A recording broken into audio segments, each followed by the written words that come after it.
Good evening and welcome to ReachLawyer's Friday Talk Show. Today's episode on a dirty, sticky glass ceiling is the part 5 in the series of Desiccating Democracy. But before we begin today's discussion, I'd like to take a moment to introduce ReachLawyer to you. We are a network of lawyers concerned about the rule of law, constitutional morality, and the future of this country. Simply put, ReachLawyer is a legal training and support initiative for civil rights movements, social activists, and individuals to empower them with their legal knowledge.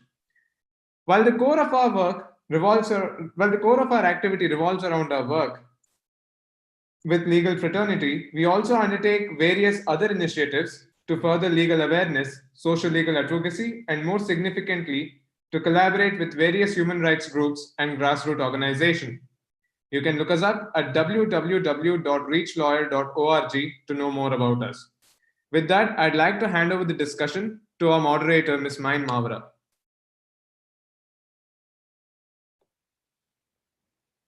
Hello, and a very good evening to you all. Welcome to ReachLawyer's Friday Talk Show. In the Floyding series, Desiccating Democracy Part 5, today's episode is about a dirty sticking glass ceiling. I am Main Mavra, and we are going to discuss on when patriarchy strangulates opportunities. Today's discussion finds its inspiration from the recent news about Miss Kamala Harris being elected as the United States of America's very first half Asian, half Black immigrant woman as its vice president.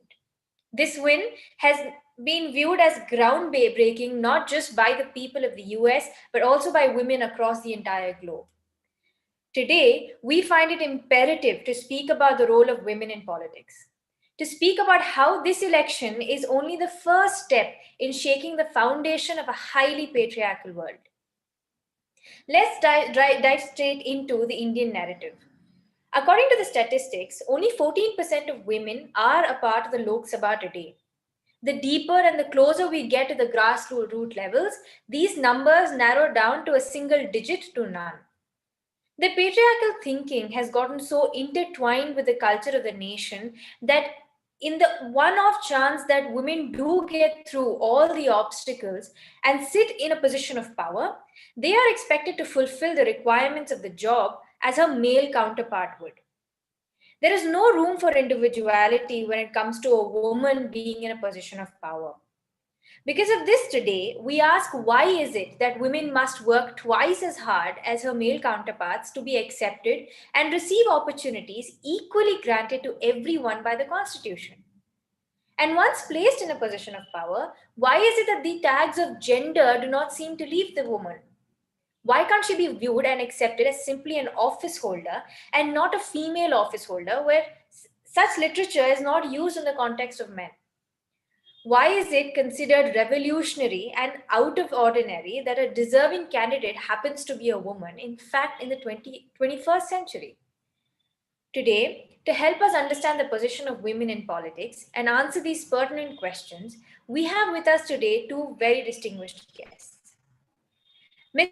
Tara Krishnaswamy is a voice that's synonymous for demanding equal share of representation for women in politics, policymaking, and leadership. An untiring crusader and a campaigner for women's rights, she has co-founded Shakti and Citizens for Bangalore. She also happens to be the software director of an MNC too.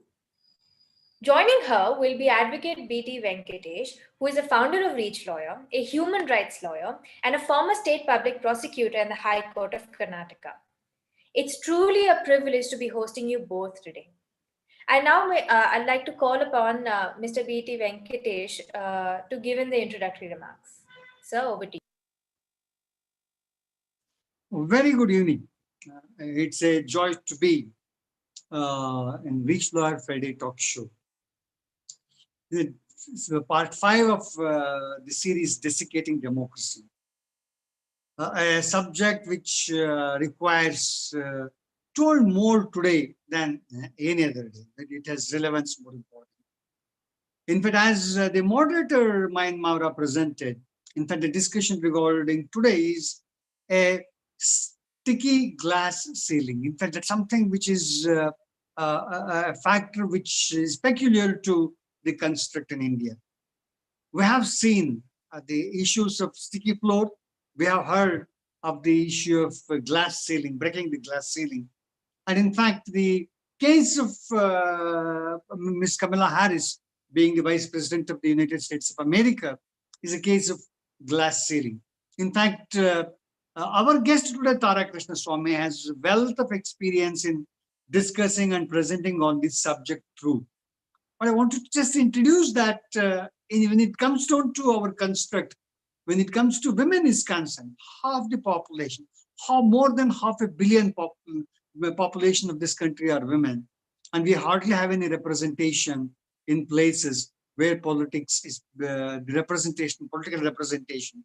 There is no representation for them at the policy level.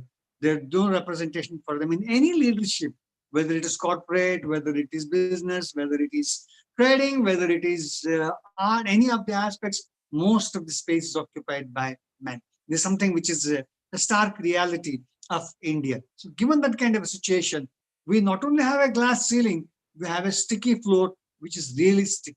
Even the glass ceiling that we have is so sticky that a woman finds it very difficult to break the glass ceiling. When we see from the construct of the kind of opportunity, in fact, when we look at when we hear what Ms. Kamala Harris said the other day, land of opportunities. It's a question of opportunities. Someone, some dint of hard work can make it to a level which is unheard of, which is never ever imagined in the history and politics of United States of America. Do we think that we don't have such capable persons in India? We had Indira Gandhi. We have great women leaders. We had extraordinary politicians at this point of time, Mamata Banerjee. We have a person like Behenji, Mayawati. We have had Miss Jayalalitha, who was the chief minister of several terms for Tamil Nadu. Leaders in their own right, the persons who made a difference and who are making a difference in politics in India. But how come that we don't have that kind of required representation? Why in this country, even as on this day, we have politicians finding it so difficult to accord even a 33% reservation for women in the parliament? Why they make a big issue out of it? Why they make such scene when you talk in terms of allotting seats for women in politics in various political parties? In fact, we have today with us Tara Krishna Swamy. Tara Krishna Swamy, by profession, a software director in a multinational company, but by her passion, she is one of the finest voices who have been insisting and demanding that there should be more room for women in politics. There should be more room for women in policy making level. There should be more room for women in leadership. That space needs to be given.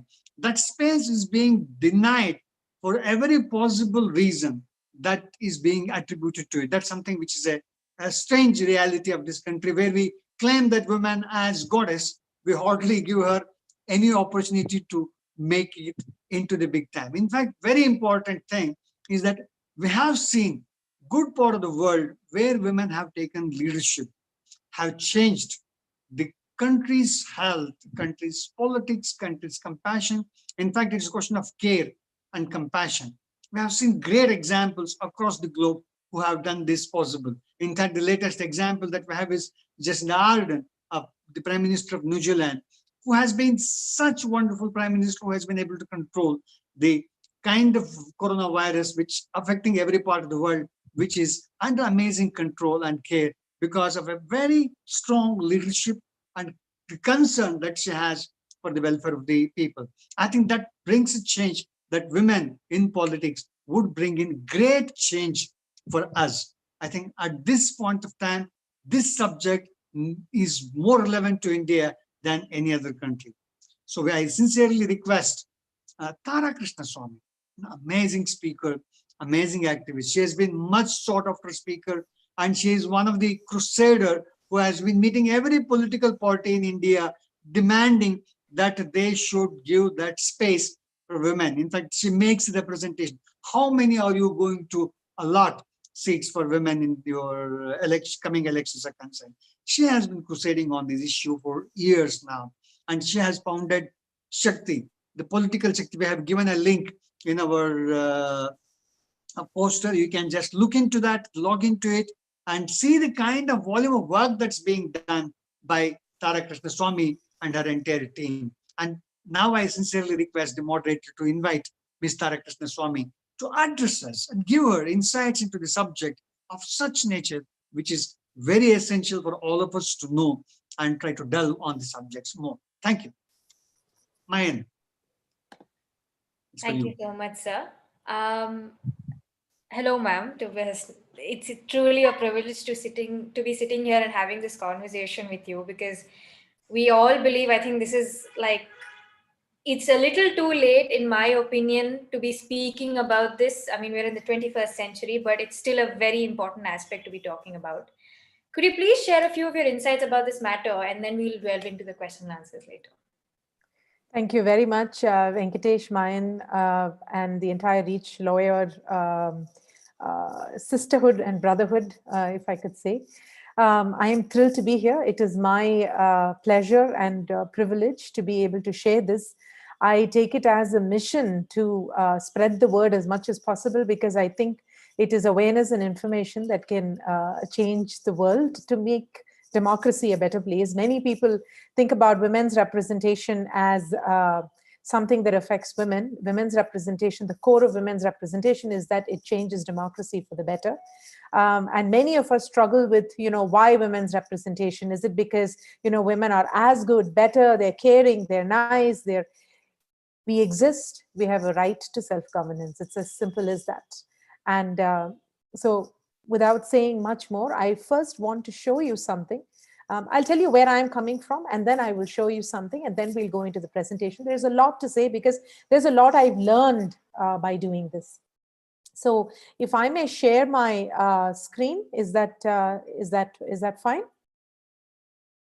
Can you please allow me to share my screen? Yes, ma'am.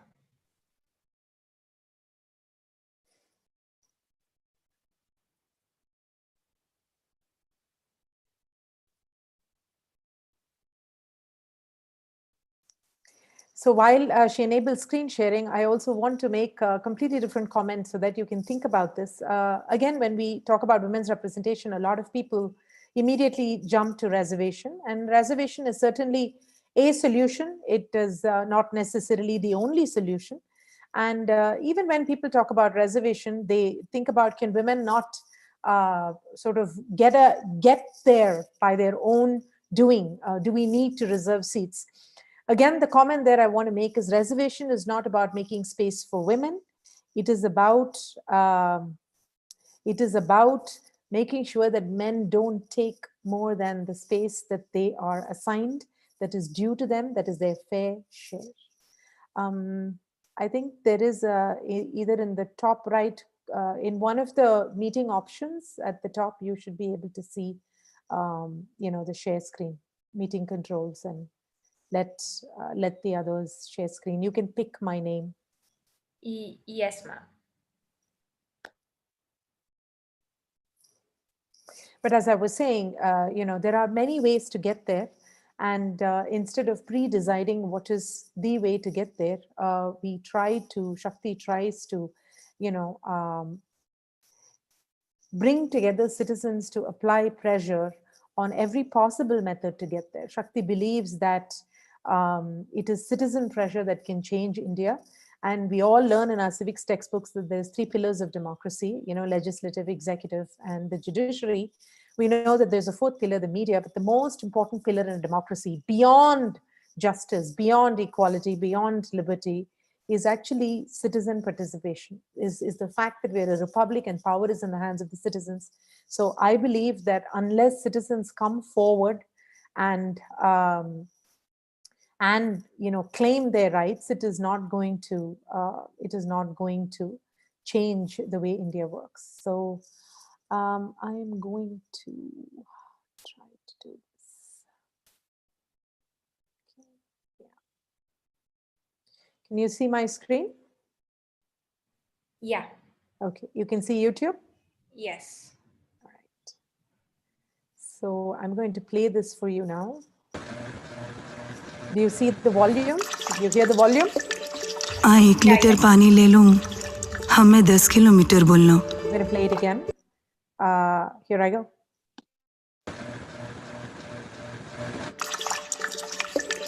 Uh 1 litre पानी ले लूं, हमें 10 kilometre बोलना.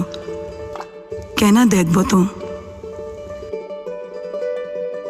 आज हमार गुड़िया हमार बिया में आयल बिया, कैसे देखबा तू.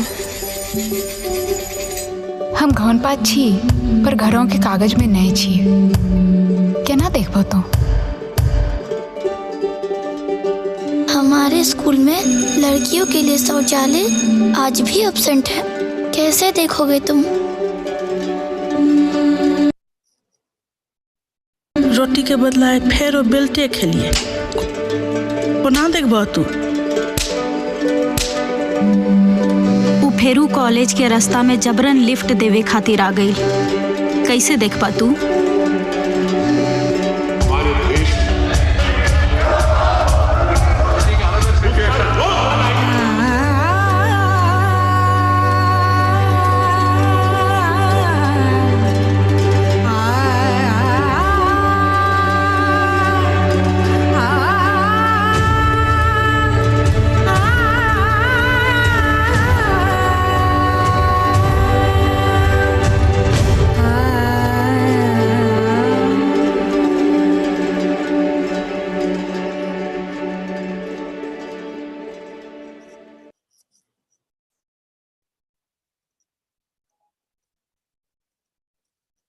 I'm going to play it one more time because it's only 80 seconds, 85 seconds. I just want you to get a good sense. आ 1 लीटर पानी ले लूं, हमें 10 किलोमीटर बोलना. कहना देखबो तो. आज हमार गुड़िया हमार बिया में आयल बिया, कैसे देखबा तू. हम घौन पात छी पर घरों के कागज में नहीं छी, केना देखबो तो. हमारे स्कूल में लड़कियों के लिए शौचालय आज भी एब्सेंट है, कैसे देखोगे तुम. रोटी के बदला फेरो बेल्टे खेलिए, कोना देखबो तू. उ फेरू कॉलेज के रास्ता में जबरन लिफ्ट देवे खातिर आ गई, कैसे देख पा तू.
Okay, I hope our labor of love came through. The whole point was to reach the very last voter or the very last woman in the line, so to speak, the man in the line, so to speak, to help them understand what is the cost of not having women adequately represented in the uppermost echelons of decision making in the country.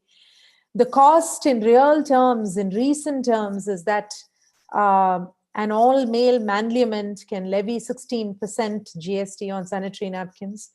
An all-male committee can decide a lockdown where sanitary napkins does not make the list of essential commodities for a full week before they wake up and realize not a single woman during that time can go out and buy sanitary napkins. This is the cost. And this is very simple. So I'm going to now share my presentation. So we can, if you can allow me to share that again, please. I have a background that that I'm coming from, and the way I look at things is really based on that. I'm not a social activist or a public policy maker or a lawyer like you. Instead, I come from a technology background, and I'm actually a practicing technologist in a software company. But for the past 10 years, I've been involved in running election campaigns, all the way from municipal elections through state elections for multiple states and the parliamentary elections. In terms of actual election campaigns for candidates and parties, I have started, and I'm part of two citizen movements. One is Citizens for Bengaluru. We work in Bangalore on urban issues, and the other is Shakti for the political power of women. I work on urban governance like public transport and decentralization ward committees. I work on gender issues like women's representation that we're talking about now, and violence against women as well. And I've actively campaigned around citizenship rights against the CAA, NRC, NPR, anti-corruption stuff, and I've presented to parliamentary standing committees. And on the right side, you see some of the campaigns that I've run. The reason we are here today is because something historic happened. Two historic elections happened. One was in Bihar, and the other was, of course, in the US. And both these posters, if nothing, have one thing in common, which is that they are mostly male. I challenge you to spot a woman in this crowd. This is a real crowd that the largest seat-winning party in Bihar drew. This was a real rally photo. And I challenge you to find a woman or a group of women.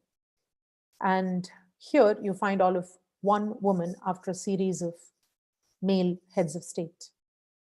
But oftentimes, when Indians see this picture, our instant reaction is, but ours won't look like this. Like Mr. Venkatesh just pointed out, we have had an Indira Gandhi as the head of state. We have had multiple chief ministers all the way in the south and Tamil Nadu to the east and West Bengal and Bihar, through Sheila Dikshit in Delhi. And, and we've had many ministers and MPs and MLAs.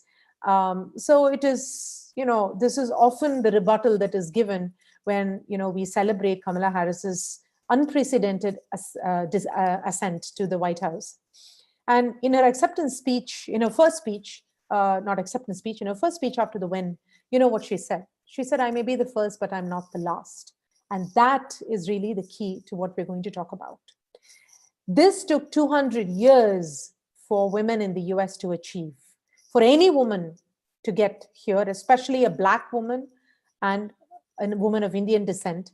And India, if nothing, has a multiplicity of identities. So you can imagine just what it would take for Indian women of all flavors and from all languages and cultural backgrounds to get there. But I believe even though we are only 70 years old and the US is 200 years old and they just got here, the women in the US are way better positioned. And I'll tell you why. This is our state of affairs. 70 years of elections, almost half the population is women. We've had 17 Lok Sabhas, but I think, as the host provided the statistics before, we have barely 9% of female MLAs and 14% of female MPs in the parliament. The parliament is skewed. I'm speaking to a group of lawyers, so I want to remind you about what it is we as Indian citizens signed on to and what it is our bounden duty to help the nation state accomplish. We signed on to a constitution that says social, economic, political liberty, equality, and of status and opportunity, political opportunity we signed on to.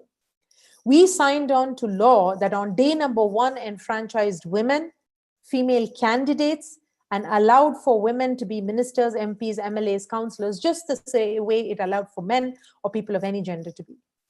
But the reality is that in this many years, the total number of women selected to Rajya Sabha, this is not even an election, okay? The total number of women in 68 years in the Rajya Sabha is less than the size of a single Rajya Sabha. From 1952, if you lined up every single woman who has ever entered the Rajya Sabha and sat her down, you won't even fill one Rajya Sabha. Total number of men elected to Lok Sabha, 8,336 till date. Total number of women, 662. Not even a tenth, far less than a tenth. This is the reality as lawyers that you must realize. I don't want to put the judiciary here because it's much worse, as you know. Anyway, one step at a time. I want you to take a look at these pictures. They tell a big story. These are all panchayat meetings in panchayats across the country from different states. The commonality that you see in these is that you have men addressing the meeting in all these panchayats. That's fine. There are a few women here and there, not too few, maybe even, in some of these photos, a reasonable number of women. Yet you see something very stark. See the man in each of the pictures and where he is facing. See the man and who he is talking to, and see where the women are seated. See which way the men's bodies are turned. They're not even addressing the women, leave alone listening to them. This is the Mahila Sabhas, where the women, because in the panchayats we have 33 to 50% reservation across the country, women are very much part of administering the panchayats. You see when the women members call for a Mahila Sabha, what happens? Look at the difference in the dynamic between this and this. And these are not just women, talking or listening. They're sitting with maps. They're sitting with drainage patterns. They are sitting and discussing. Look at the size of the maps on the floors. They're sitting and talking about issues, listening to each other front and center. This is the difference between having only men lead the governance and women also lead the governance. It is not just about the quality of governance, but the single most important thing in a republic, which is that we, the people, are supreme, which means our voices must be heard. And if you don't listen to women's voices, you're not listening to 50% of the population's problems. Then what are the problems that you're listening to, and what are you prioritizing? What are you allocating budget to, and what is it you're solving if you don't even know my problem, which is what the film tried to communicate. I'm going to quickly breeze through statistics because there's a ton of things to talk about. Every year, this is the number of women elected to parliament at the bottom in dark blue and the men elected. Just so you get a sense of, if you are the person walking into parliament, imagine you're male and you walk into parliament, you're going to have several hundred men for company. In the Bihar election now, when Shakti was running a campaign, one of the elected representatives of a major party told us in Faye D'Souza's show, in public, sometimes in the Legislative Council, when we raise the issues of rape or sexual harassment, the men laugh at us and dismiss the issue. Think about a man walking into a parliament where this is inverted. You have 500 women, there are 43 of you men, and you want to raise an issue. Do you think your voice will be heard? In 67 years, we have had 54 more women than in the first election. In 1952, 24 women were elected. In 2019 now, 78 women have been elected. The delta comes to 54 more women in 67 years. So tell me, not even one woman more per year have we elected. By the way, the US has about 25 to 29% of women in state houses and the federal Senate. We are at 9%. If you think the parliament is bad, where are the state assemblies? The state assemblies are even more woeful. We have 9% female MLAs on average.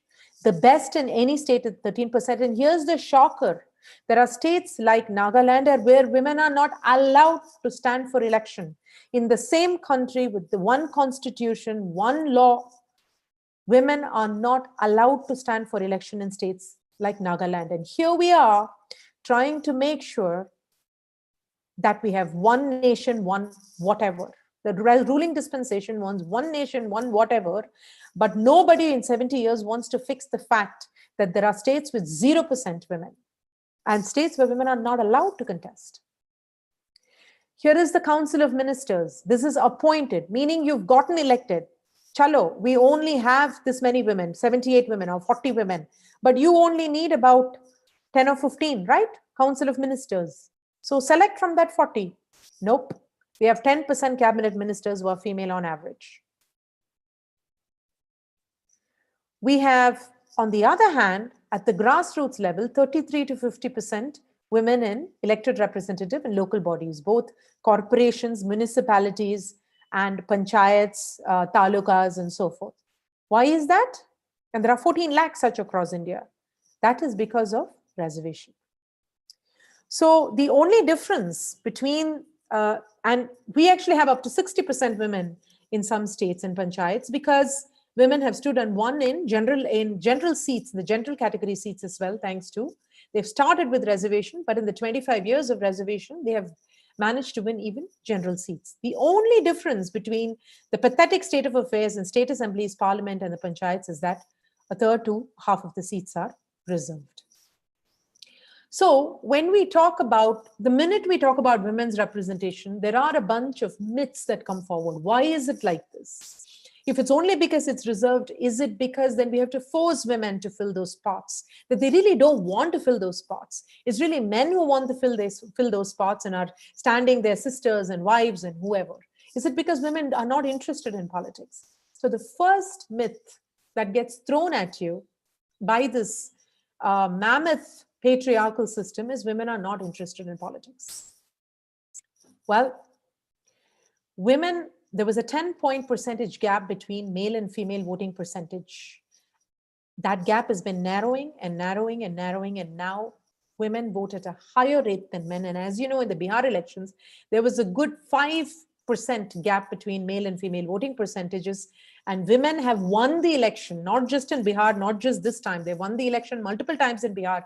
They won the election in West Bengal. They won the election in Odisha. They won the election in Tamil Nadu, in many, many states. And in most states, in many districts, women vote at a higher percentage than men. That is not because they're not interested in political participation. Okay, maybe they like to vote, but do they actually want to run anything? Well, here's your data. Mr. Amit Shah famously announced a couple of years back that BJP is that at that point was the world's largest party. Even now you go to the BJP website, it will tell you the largest political party in the world, and they have 3 crore women members. You go to the CPIM website, they will tell you they have 1 crore women members. But you go to their Politburo, you go to their central committee, you go to their national executive, you have 2 out of 70 women. You have 1 out of 40 women.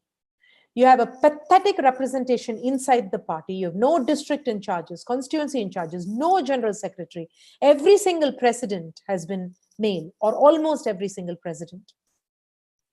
So then comes the question, okay, maybe they want to join parties, but are they really interested in rising? Most of them are just dummy and proxy candidates, isn't it? That is the second myth that's thrown at us. Well, let me ask you something.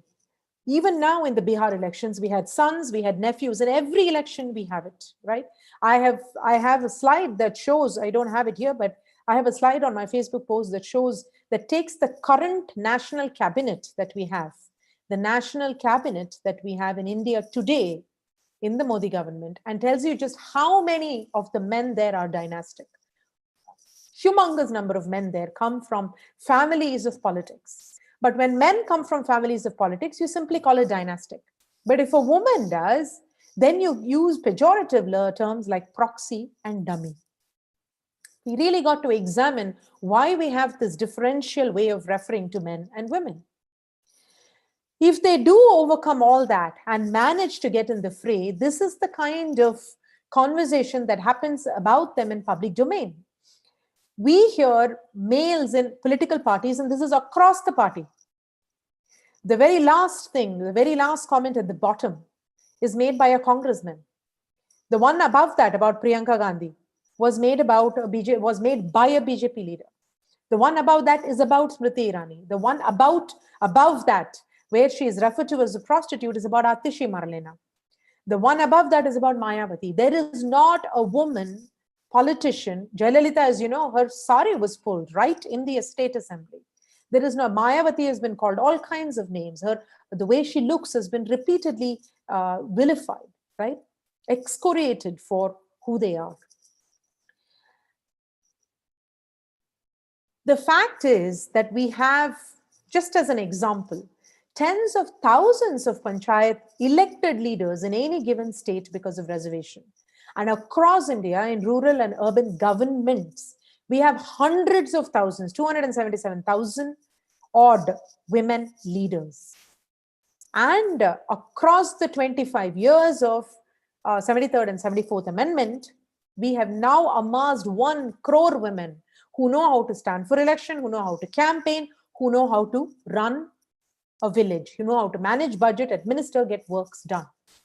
Even if you assume that only 10% of them are competent, okay, let's be extremely misogynistic, conservative, and say only 10% of them are competent. What is 10% of 2.5 crores? 25 lakhs. 2.5 lakhs. What is 10%? That's lakhs of women who are competent. And yet, oftentimes, if we prove that, then comes the next question. But women are also corrupt and criminal. Why should we field them? And often they refer to women who have, charges against them. Well, here's some news. Women are human as men. They are fallible. They have flaws. They have assets. They have liabilities, advantages, disadvantages. It's ridiculous to expect any human being of any gender, whether it's competence or corruption, they are not gendered things. But even more importantly, how come we have no problem repeatedly electing, recycling the same old corrupt criminal men when the minute you talk about women, you throw these adjectives or the pejoratives at women? The fact is, while the myth may be peddled, the fact is, in the self-sown affidavits that the ADR, the Association for Democratic Reform, has made sure that every candidate must give, 2 times the number of men have criminal charges as women, and corruption in governance is 10 percentage points, not 10 percentage points lower than when men administer. And remember, when women administer, still 90% of the agencies, the IAS, the IPS, the executive officers, the electricity boards, the water boards, they're all men. So it is not like it is only women that are administering. It is just that the one woman happens to be elected. That alone brings your corruption 10 percentage points below. Then you peddle the myth of competence and say, okay, maybe she's not criminal, but can she actually govern? Well, I want to throw this at you. 70 years after independence, there are women walking 3 to 4 hours daily to fill a pot of water. You saw it in the film as well. These are not myths. What a sheer waste of human potential when half the talent in the country is doing jobs that are completely disconnected with the intellect. Men and women have brains. There's no difference between the female brain and male brain. And to not use it and have people do jobs like fetching water for hours a day is a slap in the face of democracy. If women don't represent ourselves, what is the men's incentive to fix these problems? They're not the ones that are fetching water. They're not the ones that are giving birth. So this is my favorite slide of all. I'll just pause here for a second.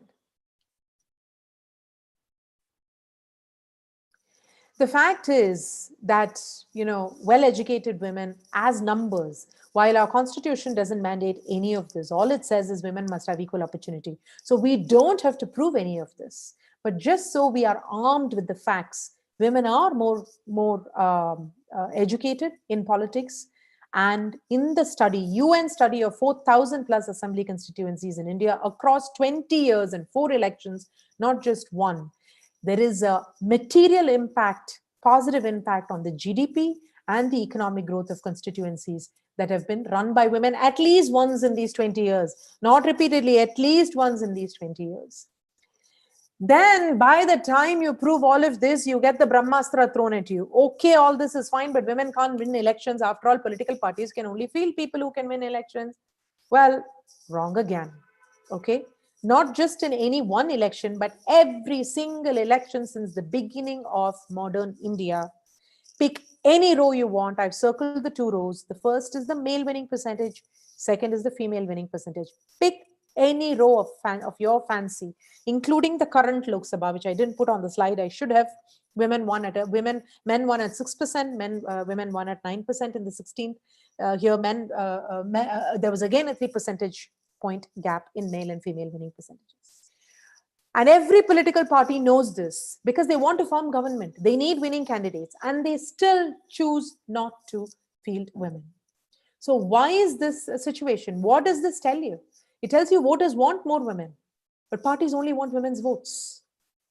That is why women's voting percentage is increased, but the percentage of women in parliament, in assembly, everywhere else is really moving very, very slowly because parties refuse to field women candidates. Now in the Bihar elections, after a lot of work by Shakti and many organizations, there was a 3% point increase in the number of percentage of women candidates. It went up from 10% last time to 13% this time, with one of the parties, the JDU, giving double the number of tickets than before.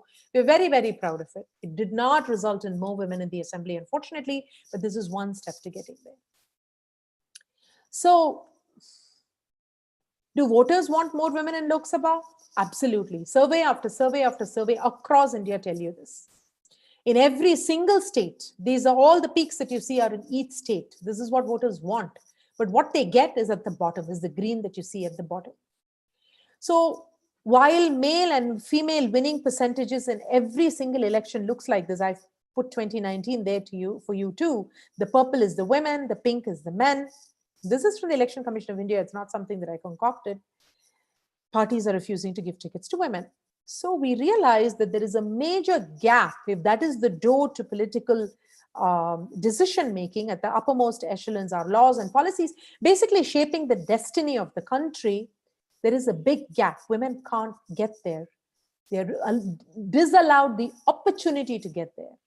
If I cannot stand, how can I win? Your outcomes cannot be better than your inputs. If you're only feeding 9%, 10%, 13% women into the system, when we go to vote at the ballot, we see hundreds of male names and we see 10 female names. In every page that you see 16 male names, you may see 1 or 2 female names. If that is the case, you cannot have half the women. We have systemic flaws in our electoral democracy. Parties are rogue entities. They don't self-regulate and give at least half the tickets to women. You must remember that to register and elect a party in India, and you are all students of the law, a party must swear by the tenets of the constitution. And one promises political equality, and yet they get away year after year with fielding single-digit percentage of women. You have a manliament, not a parliament, like I'd like to call it. It's a vicious cycle. The manliament won't legislate for parties to behave or a reservation. We don't have an ombudsman. Many countries have an ombudsman that makes sure that in every department and every functioning of the government, there's adequate representation. We have a notion of a party whip, which means that even if you elect good MLAs and MPs, and even if they want to do the right thing, the party will issue a whip and refuse to let them exercise their autonomy. We have an election commission that is toothless. The election commission can register a party, but cannot deregister a party for being blatantly unconstitutional. You have a media, I don't have a slide in this presentation, that often portrays women. If you remember, when the Lok Sabha elections got over, you had 2 or 3 women from West Bengal who were actors who got into parliament, Nusrat Jahan, a couple of others. And they spent so much time talking about how these women were dressed on the first day of parliament. Whereas you have a Gautam Gambhir, whereas you have your Dharmendra's son enter parliament, no one talks about these things. And then, of course, you have the campaign finance, which is so corrupt, and women in India own single-digit percentage of the assets, that their ability to draw the kind of crores to run for elections is impeded. So you have systemic flaws. Now, while all of this looks daunting, right? If you're working towards change, you chip it away. You chip at it and blow by blow by blow, erode it. So at one point, the water can gush in. And that is the reason Shakti exists. Shakti exists as a non-partisan platform because we are not a two-party country, we're a multi-party country.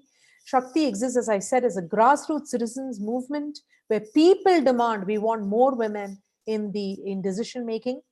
And our singular goal is political power to women. More MLAs, more MPs. We want parties to give, again, we're not a one-trick pony. It's not all about reservation, like I said. We want parties to give more tickets to women. Low inputs cannot end up in high outcomes. We want to promote women candidates because media and the patriarchal system really vilifies them if they try to enter politics. We want to, in fact, I have heard male politicians say, and female politicians tell me, male politicians say, if you're a woman from a good family, why would you enter politics? The base assumption is like that, unless you're a woman who comes from a political family, in which case they will lay off you, right? And we want voters to be aware of this. The reason we make the video, conduct the surveys, right? So Shakti is a group of ordinary people. There are no celebrities, people like you and me that nobody knows about, but trying to make a difference because, as you know, There's nothing better than a small group of committed individuals with passion. And we've run numerous campaigns. We started in November 2018. We ran campaigns for the Lok Sabha, multiple campaigns, grassroots campaigns. And then now the most recent campaign was for the Bihar election, which we ran from July up until now, early November. And we have reached out to every possible stakeholder because, as I said, we are not a one-trick pony. We've reached out to parties, to MPs, to MLAs, to we had grassroots volunteers, and by that I mean farmers, women Dalits, women rape survivors, women lawyers, IT people like me, bankers, students. The star is every state in which we had volunteers who reached out to members of parliament. We reached out to members of parliament in the Lok Sabha, and we called every one of the 543 of them to say, table the women's reservation bill. And 23 parties in 21 states agreed to it. We had Adivasis making the call. We had people like you and me making the call from urban areas, from rural areas. And they actually went to the well. We had actually pressured the government to table the bill, which they didn't. But the point is, for the first time in the history of India, ordinary citizens called their MPs not for a seat in a college, not to fix, some land issue that they have, but for women's representation. We have gone to party after party in states and petitioned them to give more tickets to women. The parties give us the same old usual rigmarole. Oh, find us the women. Where are the women? And we give them the same myths, fallacies, and shatter them that we just did for you, which is that we are going to chip away at your lies one by one by one. You claim you have lakhs of women in the party, right? You have so many elected representatives at the grassroots level, in the urban and local, rural local governments, in the panchayats, in the corporations. Why don't you give them tickets? Why aren't you promoting them? We have done grassroots ground campaigns, protests against the election commission, saying when a party nominates only 9% women, 10% women, 12% women, send it back. Refuse to chastise them. But if the law will not allow you to rescind their license, at least chastise them publicly, shame them. Why is it is okay for the election commission to say that I will only register you if you follow the law, but then allow them to go scot-free? We have put pressure on every stakeholder in the system because we believe that that is the degree of awareness and buy-in that we need to move this mountain, basically. Here are examples of actual protests and photos from the protests that one of the protests that we conducted across 20 odd districts and 8 to 10 odd cities in India, all the way from Ahmedabad in the west to Bhubaneswar in the east to Chennai in the south and Delhi and Bengaluru and everywhere. We have reached out to grassroots elected representatives, the mukhias and sarpanchs in Bihar from the panchayats. Every one of them is holding a board. Hundreds of them sent us this. And the board reads, मैं चुनाव में 50% महिला उम्मीदवार का समर्थन करते. I want 50% female candidates to be fielded by all parties. This is what these women are saying for the assembly elections. We've reached out to every sitting MLA, not just for the Bihar elections. We did it during the national elections as well, reaching out to the women MPs, women MLAs, so that they put pressure on their parties. We've reached out to organizations that are willing to join hands with us. And if you read some of the names of these organizations, they have nothing to do with women's representation. Some of them are universities. Some of them are educational, social entrepreneurships. Some of them are youth volunteer organizations. Some of them are joint action committees, research groups, right? But the only commonality between these organizations is that they believe that democracy will be tremendously better. India will be a better and happier place if women are adequately represented. So that is one of Shakti's core beliefs. This one slide captures 2 of Shakti's core beliefs. One is that we don't have to marry the organizations we partner with. You don't have to agree with us on everything. You and I maybe have completely different opinions on, CAA and NRC. We may have completely different opinions on Kashmir. We may have completely different opinions on who to vote for. And that is the beauty of democracy. You are allowed that opinion and I'm allowed this opinion. But we could both be agreeable. We could both agree that we must have an adequate share of women. So if you're willing to join hands with us, we really don't care about those other things. We want to join hands and further this cause.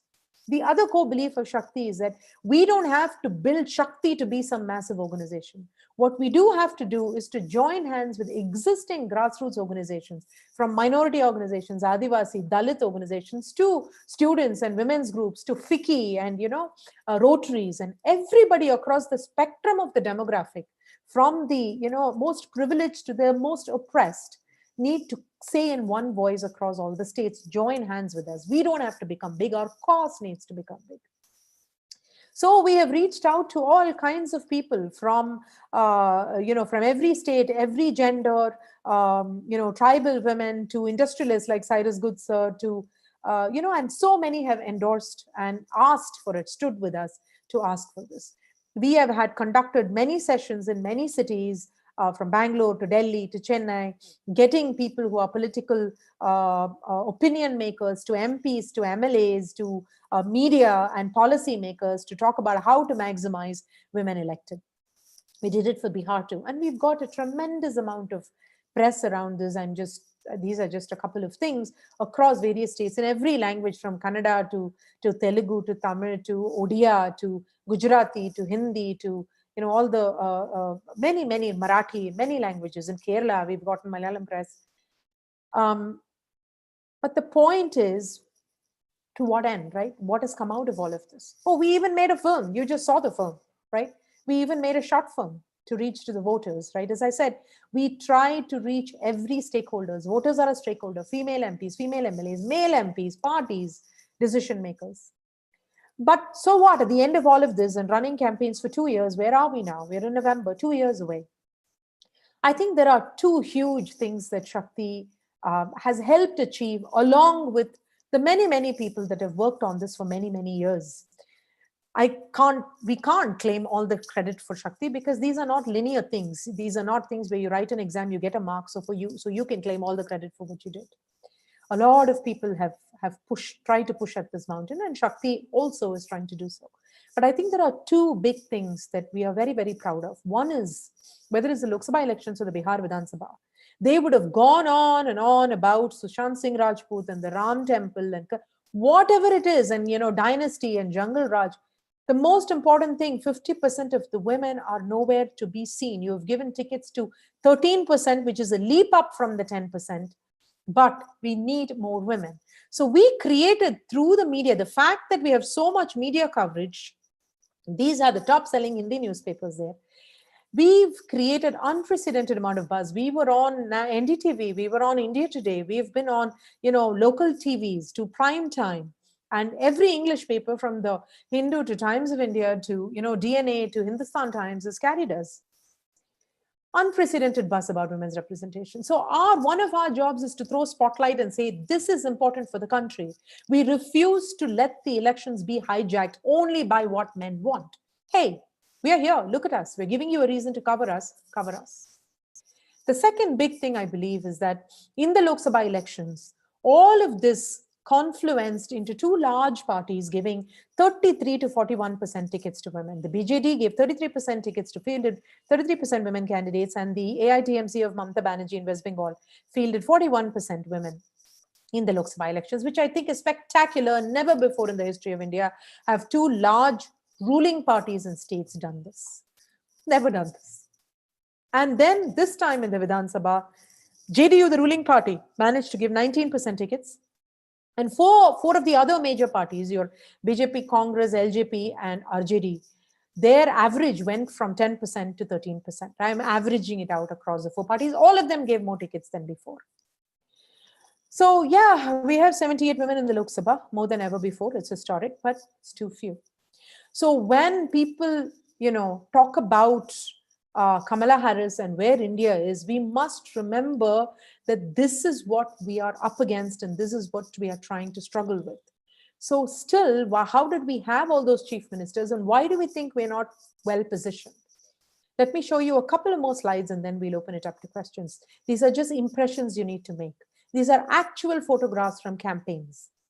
An organized rally. Okay. What do you see? To me, what I see in the audience is only men. This is a women's rally, again organized by men, but half the audience is women. Half.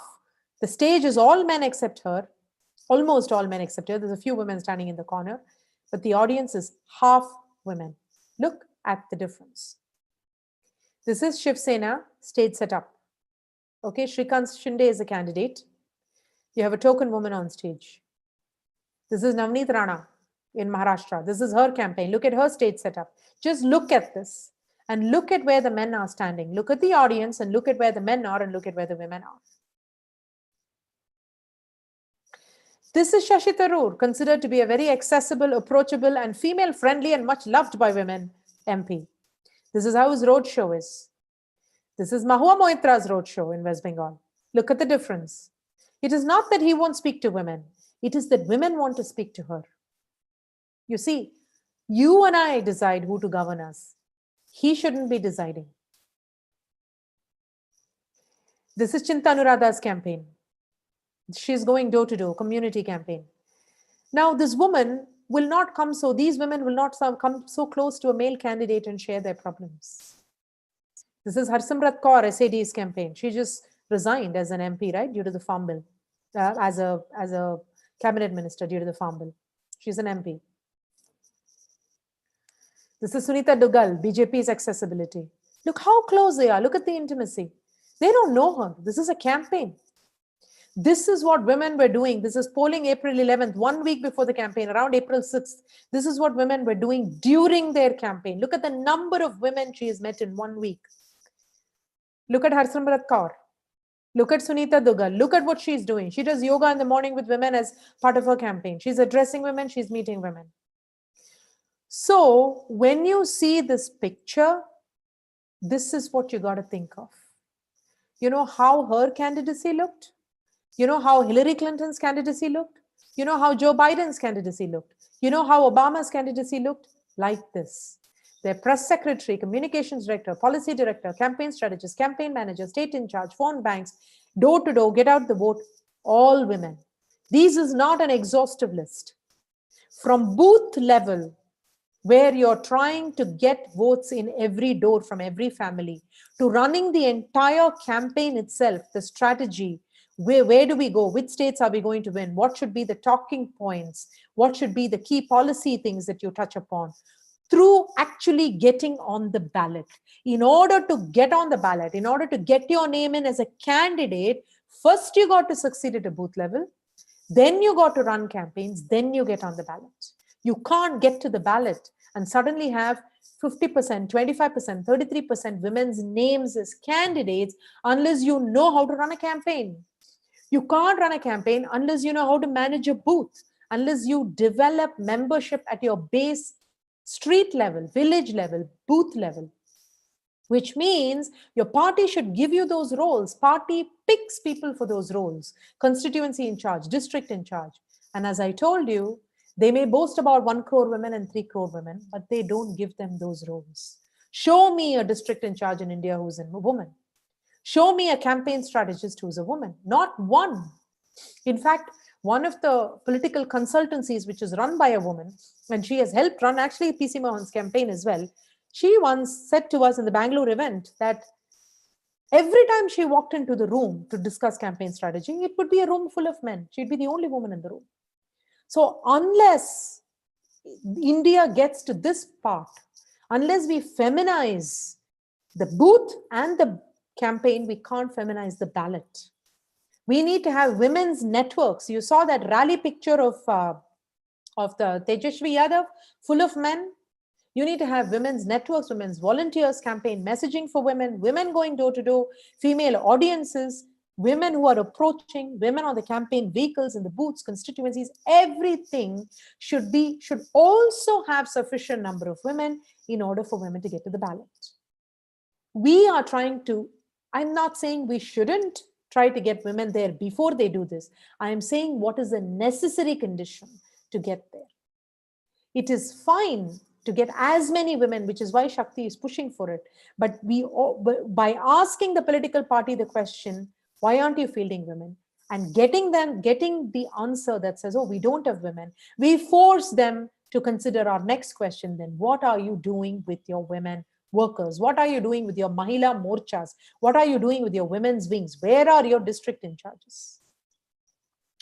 So with that, I will stop. It's a long presentation and open it up for any questions that you may have. Thank you so much, ma'am. That I think was that was an extremely insightful presentation, and I must confess that I personally used to feel that it has a lot to do with the social structure and the social thinking that women have been like told, and it's kind of like ingrained in their minds that you can't do this, you can't have aims, and you can't have goals, and you can't have dreams to actually go and represent women in the Lok Sabha and in the parliament. But looking at those numbers, I think we've gone past that phase. I think women are like, okay, you can't tell me what to do, I want to. But that's the sad part. Again, they want to go ahead, but still you have this whole wall of this like huge wall of patriarchy and men who are saying no, we will still not take you. And it's a very sad reality. But thank you so much, because I think that, at least for me, it was extremely educational, and I feel proud of the women, but it makes me want to push harder for this to happen. So I believe some of my teammates have a few questions, and I will start with one. This is by Saurabh. He said that Political Shakti's mandate as a movement for substantive equality in political participation has explicitly sought to traverse party lines. Your goal in that sense is systemic and structural change. Some would argue that certain political parties espouse views and policies that are extremely sexist, archaic, and discriminatory. Why do you think party ideology is irrelevant in the context of your work? Great question. I want to remind you of this, which is what I put up, which is that in India, the percentage of tickets given by, for example, right-wing parties is far greater than by the extreme left-wing or the center parties. The left is absolutely the worst, both in terms of tickets and in terms of party internal structure. If you look at their Politburo in the case of the CPM, or if you look at the Central Committee in terms of the CPI, you must remember that my own personal political views are completely irrelevant in this case. Why do I say that? Because India is a multi-party system. Let us say that for argument's sake, that we are only interested in working with the left parties or with the center in the belief that that is most progressive, right? Let us just make that blanket statement with no substantiation, right? Let's just assume that for a second, just for the purpose of argument. Today, or at least in the last 3-4 decades, we have had, barring one state, Kerala, the left win nowhere. So if you bet on the left, you're not going to get anywhere with women. So no point, right? You want more women, you can't bet on the left because the left doesn't win, leave alone whether they will promote women or not. Leave alone the fact that they don't give tickets to women. Their percentage is the worst. Congress is low, BJP is more. Let us say we don't bet, let us go with the center. If you go with the center, you have another problem because Congress is mostly coalition governments. So you're talking about multiple regional parties. The minute you talk about multiple regional parties, again, they span the spectrum of, center left, center right, economically left, socially right, social justice, whatever. RJD is a social justice party. It is also a party that, was greatly misogynistic in terms of abduction of women and so forth. At the same time, you have, right-wing parties that overtly, profess certain sexist and regressive kind of measures. So it brings you, if you complicate it enough and say, I'm going to mix political ideology, personal beliefs, and what I believe is the right politics with women's representation, you are completely mixing two disconnected metaphors, and here is why. Women's representation is a right. You are lawyers, and this is the reason I showed you this first slide. Let's make no mistake.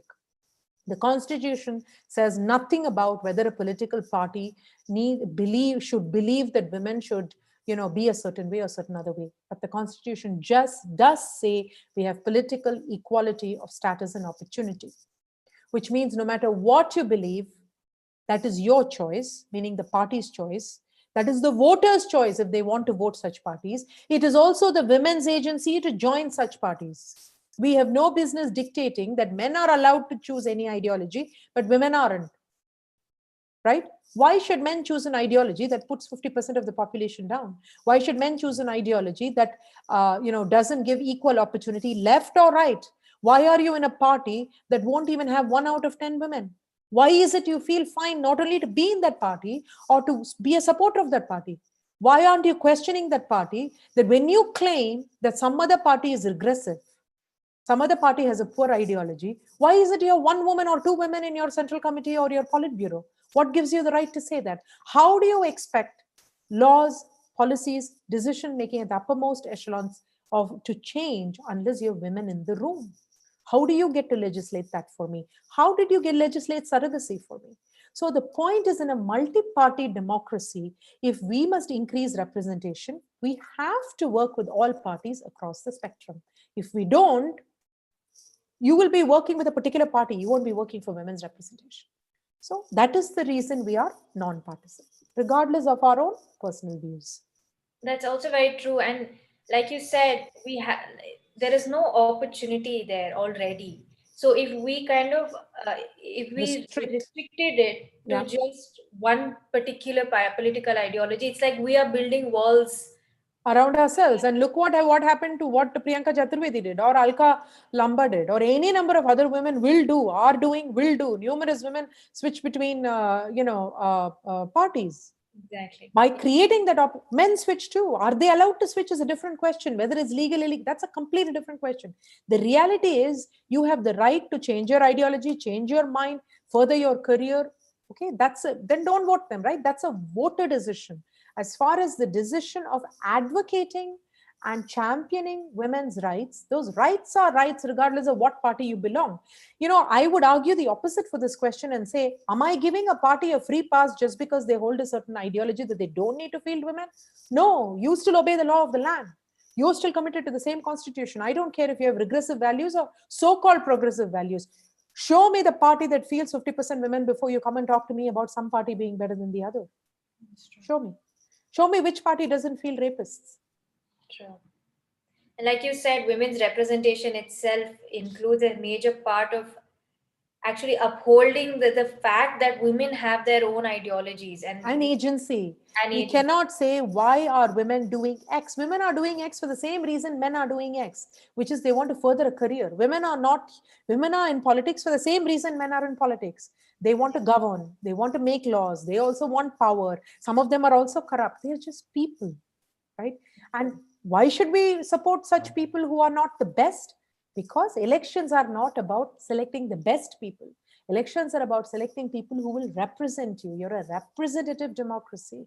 If I'm a fisherwoman, then Tara Krishnaswamy, the tech person, cannot be representing me. She has no clue what fisher people do. So it doesn't matter whether you think I am better or someone else is better. That is our objective view. It is for the voters to decide that. Our job is to make sure that the ballot is representative. True. Thank you, ma'am. There's another question by Shrikant. He says there are many instances wherein the women contesting for elections are related to powerful men. They are wives, sisters, or related to the powerful men in general. How do you intend on ensuring independent women into politics? I don't intend on ensuring independent women in politics because it has nothing to do with women. Again, I say this over and over, whether it is dynasty, whether it is competence, whether it's corruption, whether it's ideology, none of this is gendered. Some women and some men will pick a certain ideology. Some of them will be corrupt. Some of them will be incompetent. And some of them will be dynastic. If you live in a country where businesses pass their assets from father to son, or if the son is not available, to a son-in-law. If not available, then to a daughter. Where we pass all our wealth to children, male children mostly. Are you telling me that you have more women who are related, who are from a dynasty than men? Not at all. As I said, sons and nephews are called dynastic. The woman is called a daughter or wife. Because she's a woman, she stands out. You're easily able to point out she's somebody's wife. When Tejasvi Surya in Bangalore gets an MP's ticket, the BJP coolly messages that we didn't give it to Tejaswini Anant Kumar because she is MP Anant Kumar, deceased MP Anant Kumar's wife. She's a rocket scientist, worked with Abdul Kalam, has been running a charity for 30 years, doing work in Bangalore. She didn't get a ticket. A young lawyer who has never done a day of public service got the ticket. And their claim was, we didn't want to be dynastic. Everybody bought it. BJP supporters still sell that claim back to me. Guess what? Tejasvi Surya is the nephew of Ravi Subramanya, sitting MLA from the next constituency in Basavangudi. So we just don't know. It's not easy to find out if someone is someone's nephew. You must remember, India is endogamous. We marry within caste. Everybody is related. Many of these people are related. You just don't know. And given the percentage of women is so low in politics and the percentage of men is so high, and we are a dynastic country in everything, when it comes to our economy, when it comes to our wealth, when it comes to our, as I was telling you, the cabinet is so dynastic. So the Council of Ministers is. So political culture is a representation of the public culture. If the public culture tolerates misogyny, tolerates a certain extreme ideology, tolerates, incompetence. Look around you. After 70 years, our roads don't work, our water doesn't flow, people don't have toilets, we don't have basic facilities. Because the amount of incompetence we have tolerated. Look at the state of our public schools and public health. In the wake of Corona, everything has come to light, right? So Indian politics and any politics is a reflection of local culture. So if you want dynastic politics to go away, Indians have to become less casteist, less dynastic. Ma'am, I don't know if this has exactly to do with women representation, but even in my introduction, I spoke about how some of the few times when women do get through all the obstacles and they get to sit in the seat, in a representative seat. You sit there in the parliament and these women are expected to pass laws like a man would, like their male counterparts. And for example, the many instances like where Mahua Moitra, made some very bold statements, some very right statements. It was kind of made a very big deal that a woman is sitting in the parliament and is, making these comments. And in my opinion, I feel we haven't normalized this culture of a woman can also be a representative, and she's sitting there. She made those statements because it's her job as a representative to sit there and make those points, but it was blown out of proportion, saying but a woman is making this point. Don't you think that kind of, just like I said, it takes away the whole point, and it's like it makes it all the more a novel feature that a woman is sitting there in a parliament? Don't you feel that the masculine expectations from a female representative, that she's there, okay, now she has to sit and make bold comments, and she has to sit there and make policies like her male counterparts do, and there's no respect for individuality and her own ideas, like her own ideas as a representative, as an office holder, are not given any respect? Do you think that just pushes this whole this whole concept of not giving women respectful representation? Do you think it kind of encourages that idea all the more, this whole making it a novel feature? See, there are many things that you've touched upon. Possibly they're all real issues, possibly also because the parliamentary process is confusing to most ordinary Indians, right? We don't know it. So we kind of make some assumptions. Take the gender away from it. Anybody who's elected to parliament cannot just speak in parliament. Okay, the parliamentary procedure is such that there is a question hour, there is a 0 hour, there is a time to pass the bills and discuss. So there are only certain times parties are allowed to speak. During those times, you can't just speak. You can't raise your hand and speak. A party is allocated a time ahead of time based on its strength in parliament. So if you're a small party, or if you're an independent, any small party with 4 or 5 members, you will never get a chance. You'll very rarely get a chance. If you get a chance, you'll get 1 minute. That's all the entire party will get. The party has 5 people, you get 1 minute. You get to pick one person to speak. That's all. So first of all, you should get your turn. Regardless of gender, you should get your turn. And then comes the problem of, whether a woman even gets a turn. That's a different matter. Then comes the issue of what you're allowed to speak on, right? And then whether that reflects the party position, because the party binds you to certain positions.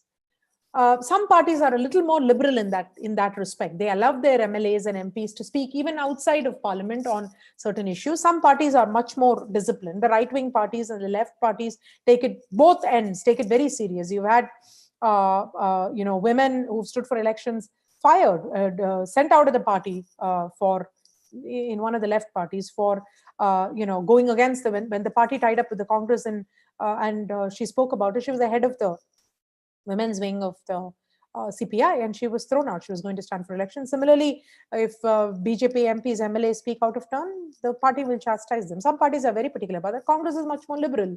You have Shashi Tharoor took a completely different position on the Sabrimala issue than the party itself did. So different parties are different. But nevertheless, in parliament, you can represent only party position. And there again, there is such a thing as party whip when it comes to votes on various bills, right? So India is a parliamentary democracy where we have completely misused the party whip to the point that individual office elected representatives have no agency. They may not want to vote a certain way on a certain bill, but they have to. So this is where your question of they're expected to vote like men. Whether they're expected to vote like men or not, they're expected to vote like the rest of the party, which is men. Agreed. Which means that if the party takes a certain position on a surrogacy bill, right, or then you have to take that position you can choose not to vote. Even then you're antagonizing your own party, which means you're going to stake your own career, right, if you choose to do that. So this is what happens. So Indian democracy doesn't give you that space for individual candidates as much as it should. And then there is all the restrictions.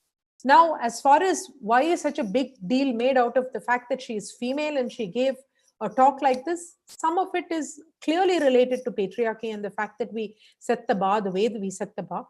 But some of it is also related to the fact that you don't get a chance to speak, and women get even less of a chance to speak. And there is also the other aspect, even in debates. The reason I have this particular slide up is, again, I tell you to imagine this, right? I started this talk by saying one of the elected representatives in Bihar, a woman, she said, when we go into the Legislative Council and we raise issues about the latest rape that happened, the men laugh. If you're sitting in a room of 543 men or 200 men and you are 10 women or 20 women, there is only so much you can try. They will out-shout you, as simple as that. So the single biggest goal of Shakti is to get critical mass of women in decision-making rooms. The critical mass makes a difference. And what is critical mass? It could be anywhere between 33% and 50%. That is why the US with 25% is much closer.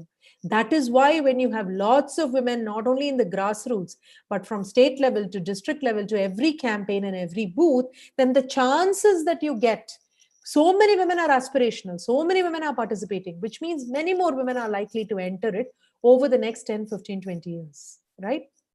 5 years. Next election cycle. But in India, we are where we are. So the push is much greater. And all of this goes into the fact that this happens. The last thing I'll say about your question is some of it is positive, right? Some of it is positive. And I think Indian women are still Indian men and women, because being feminist is not about being a woman. It is simply believing that men and women have equal rights is being feminist. Why is it being feminist? Because so far, civilizationally, across the universe, people have believed that men and women don't have equal rights. Women have had to fight for basic rights like land ownership or franchise or just anything, right? Even choosing whom to marry or having a baby. So some of this we should embrace. Like Kamala Harris, the first thing she said is, I may be the first, but I'm not the last. She put gender ahead. Why are we celebrating? We are here talking because a Black woman of Asian descent made it. That is gender. What is so great? Would we say the same thing if a man made it? Maybe not. But there is also something to celebrate, because we usually don't see women get the chance. We usually don't portray women like that. You know, Karan Thapar had an interview with Mahua Moitra after that extraordinary speech she made in Parliament. He had a whole, I don't know, like 40 minutes or something with her. He's considered one of the top journalists in the country. He spent a bulk of the time talking about, guess what? Where she buys her saris, why she chooses to dress the way she does, and this sort of thing. He didn't ask her one question about what are her favorite policies. If she were chief minister, would she govern? Does she want to become chief minister? What is her politics? What are her political aspirations? What are her policies? So contrast that with the speech she made. This is why people are wowed, because you don't hear a woman speaking on substantive things. You hear it when Jayalalitha is on stage or Mamta is on stage. But what about the other 78 women and what about the other hundreds of women in the state assemblies? What about the women mukhyas and the sarpanches? You always hear they are someone else's wife. Even the question says that. But you know how many men are dynastic? Why don't you hear about the women who fixed that toilet after 20 years? There are a million women like that. During COVID now, the women mukhyas and sarpanches in Bihar, because I've been working in the Bihar elections, what did they do? They created WhatsApp groups of the migrants coming back.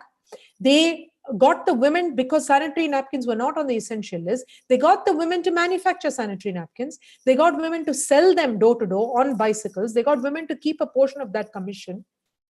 They have arranged for, of course, all the COVID awareness. So, but these are not stories you hear, which is why when Mahua Maitra makes the speech she does, I think it's a great thing, because finally the country wakes up to the fact that women have a brain in addition to a uterus. If this is what it takes, this is what it takes. I'll take every win we get.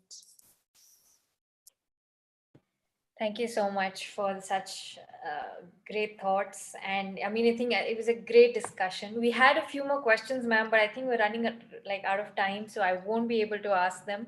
But I'm happy to take a couple more, and then we can wrap up. I think I request mine to ask the questions. I think we can take a couple of more questions. It makes greater sense at this point in time. We have this another question by Saurabh.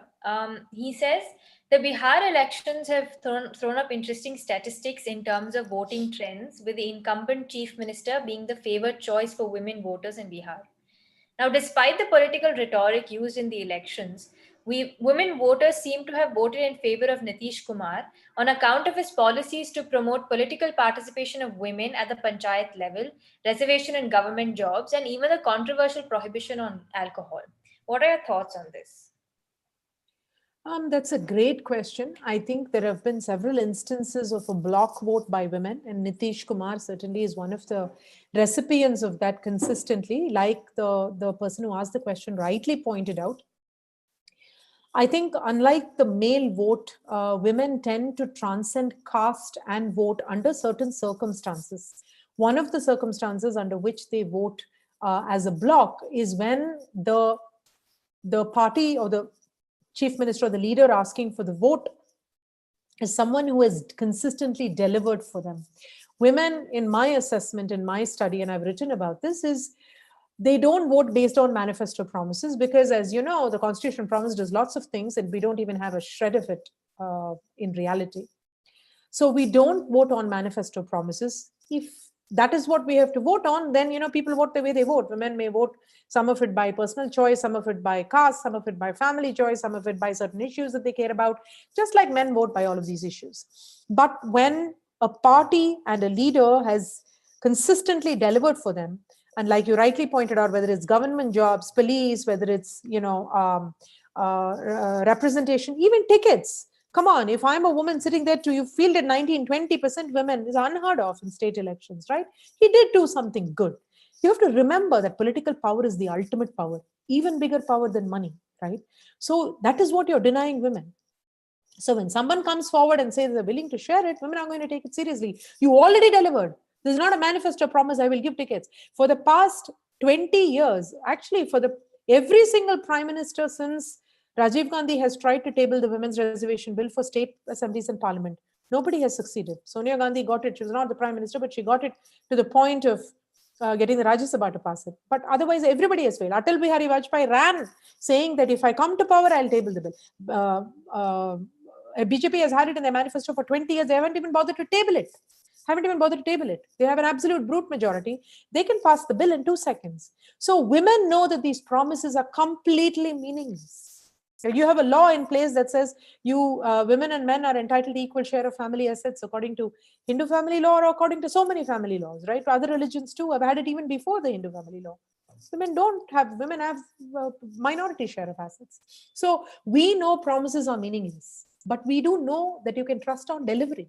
So people like Naveen Patnaik, people like Jayalalitha, people like Mamta have got the women's vote based on things they've already done for women, whether it is, education in terms of mobility and cycles and laptops and scholarships and fee reductions and women's safety and fee reduction on feticide to women's health, public health related stuff they've done, or political representation and other executive branch representation. So I think women tend to vote when there is a consistent delivery of services. I think that's a very good thing. It takes a while, but the parties that realize that there is something there that they can win. BJP has never got the women's vote. For the first time, they've realized what it takes, and basically they wouldn't even be in the position of forming government, whether they end up forming government or not. Bihar is a state of surprises if the women hadn't voted the way they did. So they will realize what it takes to win the women's vote. And that is the beauty of democracy. Slow though it may be. In addition to that question, do you think it would work the other way as well? Do you feel that if it is a woman delivering, men would go out and vote for, with the statistics that you showed, that... well, Mamta and Jayalalitha are women. They got women's vote way before Naveen Patnaik woke up to it, or Nitish Kumar woke up to it. Jayalalitha has gotten the women's votes in the 90s. I'm saying, would you say, according to the statistics, would more men vote for women delivering? You're asking, brilliant question. You're asking if men will rally behind women and vote for whether a male leader or a female leader, but vote because women are getting better quality services. That is the point that I've been laboring, which is that women's representation is better democracy. It is not about women. It is about India. You cannot leave half the talent at the table and expect India to progress. You cannot grow the GDP if the labor force participation rate is, 19% or 20%. You cannot have, the best run country when half the talent isn't sitting in the parliament, isn't sitting in the assembly. What a waste of human talent. So until men also wake up to this fact that women's rights are human rights, as Hillary Clinton said, and that women's representation is a issue of quality of democracy, until men also wake up to it, we are going to have a problem. There's no doubt about it. But will men wake up to it? Well, I have my own personal proof, which is that with Shakti, I showed you the volunteer team. We have men in there. We are led by, there are a lot of women in there. Majority is women, which is good, which is the way it should be. We need to fight for our rights. But there are a lot of right-spirited men in there. In every campaign that we run, call your MP, call your MLA, Mukhya Sarpanches in Bihar this time. How many male Sarpanches sent us photos saying, मैं भी समर्थन करता हूं कि 50% महिला उम्मीदवार, right? Look at, there are men's photos right there. There are, if you look at the bottom half of the screen, you see a bunch of men. Even here on the left of the screen, you see men. I didn't put all the men that sent, but there's at least like 10 men on this thing. So there are right-thinking men, if you will, and men. There are a lot of men who endorse our campaigns, men in office, men who are somebody, right, who are leaders in their own right, social activists. They endorse campaigns. So I think it's extremely important for everybody to come together, because I think India stands to win. It is not about women. It's about India. It's true. One last question. I think this has the general thing. It's a pretty long question. He's basically asking if, like you said, that there's considerable evidence that suggests that there has been a lot of participation of women in terms of voting, but the actual representation is abysmal. Why do you think it is happening? We know that the numbers are bad, but why do you think those men, or people who are there, could offer those opportunities to women to represent, but they don't? Why do they stop women from coming? Why are they not tabling this reservation bill? Why are they not passing it? See, there are multiple things that can be done. You don't need reservation if you field 50% women candidates. If the ballot has 50% women's names on it, then voters just have a choice. Like I often like to say, 70 years we've had men's reservation in Indian politics. You may not call it reservation, that is what it is. If 90% of the people in politics or more are men, because women are being denied an opportunity, then that is what you have, an unsaid men's reservation. So reservation is not about making space for women. Reservation is about telling men to behave themselves, in my opinion. So you don't have to solve it with reservation. You can solve it by making parties. There are countries like South Africa or Australia where parties are self-regulated. They pass a law inside the party, or the parliament passes a law saying parties must give at least 33% tickets or 50% tickets to women. You can't produce a candidate list with half the women. Imagine this. If every constituency had at least half the candidates as women, you don't need reservation. People can pick who they pick, right? Of course, women are still disadvantaged because you don't have the same access to money, right? But it's a starting point. It's a huge starting point, right? Even if only half the women win, you will have 25% women in parliament, which you have far less than that today, 14% women. So the other aspect, of course, is reservation. And why don't they table the bill? It's the same reason they don't give tickets. The reason is political power is the ultimate power and people won't let go. There's this beautiful quote by an abolitionist that says, power concedes nothing without a demand. Never has, never will. An abolitionist called Frederick Douglass, who fought for Black rights in America. Power concedes nothing without a demand. Never has, never will. It's the same reason white power doesn't want to give people of African American descent a chance. It is the same reason we have 17% Muslims in India, we have 4% Muslims in parliament. It is because anyone with power, it is the same reason why we have an upper caste dominated parliament assemblies and everything from judiciary to executive to boards to everything, right? Anybody in power, especially political power, which is the ultimate power, doesn't want to give it up. It's a fight. One last question from my end. I think to end it on a more positive note, where do you see women in politics 5 years from today?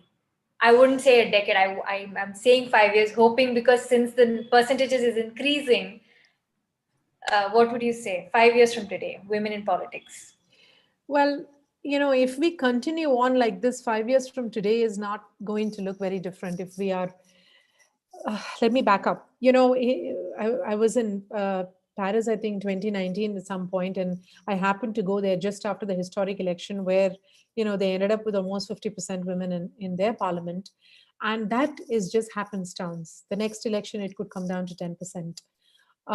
This is the reason I pound and pound and pound on the fact that unless you have, something like this, where women are everywhere in the political system, from the rank bottom, not only as members, but leaders at the lowest level of parties to internal to parties and everywhere, we can't make it systemic. So 5 years from now, we could get lucky.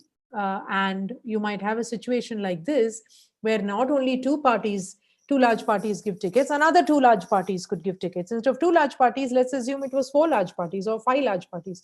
It's not inconceivable. In fact, if the major party like a BJP in 2019 had given a lot of tickets to women, you would have 20% women in parliament, not 14%, right? If a couple of more regional parties give tickets to women, you'll have 25% women in 5 years, not just 14% or 20%. But that is happenstance. There's no telling if it will last, right? So to answer your question, by happenstance, we could get anywhere. You could have a sweep by a particular party that gave a lot of tickets and you suddenly find 30% women. Or you could have regression and it could go back, because none of this is systemic, right? That is why I said we have fundamental flaws in the way our democracy works, which unless you fix, there are no guarantees for the future.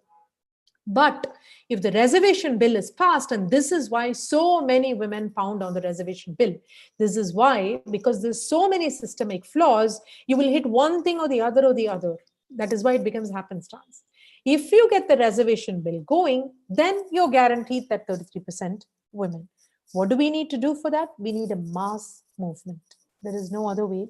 Even then, it's not guaranteed, but that is the minimum that we need in order to force the hand. I'm sorry, I don't have a more like a yes or no answer for you, but No, democracy is messy. That's true. But It's the best mess to have, but it's a mess. Thank you so much, ma'am. I think that was a wonderful conversation. It was extremely insightful for us to sit and have this conversation with you. As a girl, as a woman, hopefully of the future India, I think this gives me a better. I mean, honestly, the statistics, even though it's not that great, like you said, there is some positive. Yes. Any win is great. And Yes. honestly, seeing those stats today for me was extremely encouraging. So thank you so much. And I think I would like to call in Advocate B.T. Venkatesh to come and give his concluding remarks. Please also let me make one closing comment. Thank you so much for having me, Mr. Venkatesh and Main and the entire ReachLawyer fraternity and sorority. I'm always happy to talk about this. And I think in our democracy, we also don't make it easy to access information. So some of this is not rocket science, but most of us don't know about it. I didn't know about it till I entered this. And it's so fundamental to the success of our democracy. So it gives me great pleasure to share this. And Shakti being a citizens movement, I invite all of you to come and join. This will be the last thing I say, Mr. Venkatesh, and then you can take on. I invite all of you to come and join because I have said this before, you don't have to marry Shakti in order to join Shakti. If you have 2 hours time to spare, you can come and run a little campaign for us. You can make posters, you can make some calls. If you have 15 minutes every week, you can still, you can join for a campaign, you can leave, right? So I say this, it's more like it's more like dating. So come and date Shakti because you would have done every step counts, every contribution matters. You would have done something that will leave you with an immense amount of satisfaction for having tried to fix one of the most fundamental flaws and challenges in the Indian democracy and to improve it. So come and join us. It's very easy. Just Mr. Venkatesh knows how to reach me. And this is our website and that Tara UK is my Twitter handle. I'm also available on Facebook, easily spottable on Facebook. Mr. Venkatesh will attest to that. So feel free to connect there as well and join our Facebook group, our WhatsApp group, and contribute what you can. Welcome all of you. Thank you, ma'am. Immense thanks, and it's a joy. It's such a joy. I don't know how my words fail, language fails. But the kind of the erudition that you have on the subject, the way it was presented, I think the ReachLawyer is really so lucky to have someone like you to come and explain a subject of such profound importance in our country. That's something which is very important. Second, we from ReachLawyer are extremely pleased that, of course, we are going to be part of the Shakti. We would love to collaborate to work with you. First part, there is no two opinion about it because we have a sizable number of girls who are working in ReachLawyer, first and foremost. We believe in that kind of a thing. Two, that ReachLawyer is also associated with various organizations across India. We are working with Samatha in Visakhapatnam, a huge organization working for nearly more than 1 million tribal women in this country. We have Dhatri, which works in several states which are affected by mining and other aspects. Tribal women, again, in fact, amazing work that I've been doing for decades now. We work with Papa in Asansol in West Bengal. We work with Chetna in Chhattisgarh. We work with MLPC in Rajasthan. We work with Setu in Ahmedabad. We work with innumerable organizations, right from Himalayan Niti Abhiyan in Kulu, Manali and Uttarakhand. We work with Environics Trust. We work with huge number of groups across the country. Wonderful. So across the country. We work with groups in Meghalaya, Assam, every part of the country we are part of. And we are extremely pleased to inform that we have great leaders in our organizations where ReachLawyer is associated with. We have Munyansda, Indunetam, we have Bhanu Kalluri, we have so many of them amazing leaders who have been contributing great. We have Bhagya in Hospital in Bellary. We have wonderful women who have been doing great amount of work on this. I think it would be a great collaboration for ReachLawyer and all the organizations which we are associated with. Certainly we take the best in from here. In fact, we have been talking of these subjects quite some time. In fact, we wanted few of our members like Munihansda and like Induneta, many of them to contest elections earlier instance.